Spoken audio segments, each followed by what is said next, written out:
আজকে শবে বরাত আবার ভালোবাসা দিবস। আমার জামাই আমাকে অনেক সুন্দর একটা ফুল এনে দিয়েছে। যদিও ভাই ভালোবাসা দিবস বাচ্চা কাচ্চা হওয়ার আগেই ভালো। ফুল ঘোরাঘুরি যত যাই বলেন সব কিছু বাচ্চা হওয়ার আগেই সুন্দর।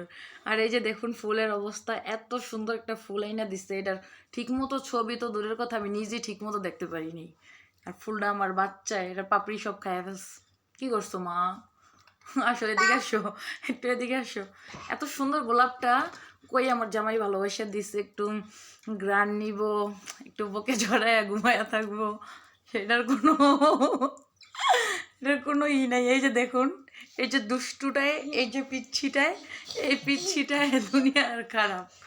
ফুলটারে ছিঁড়া মানে এর মানে কি কম, ভিতরের কলিজা পর্যন্ত বের করে ফেলছে, পাপড়িগুলো সব ফালাইয়া দিছে। কেমন না লাগে এই বাচ্চাটাকে কি করা উচিত আপনারাই বলুন কমেন্ট করে। আপনাদেরকে বলবো, বিয়ে শাদী করার আগে আগে, বাচ্চা কাচ্চা হওয়ার আগে আগে ভালোবাসা দিবস পালন করেন। বিয়ের পর, বাচ্চা হওয়ার পর ভালোবাসা দিবস নাই ভাই। এই যে তখন ফুলের হইব এই অবস্থা, না নিতে পারবেন গ্রান, না নিতে পারবেন বউকে, ফুলের কলজা অব্দি বের করে ফেলবো।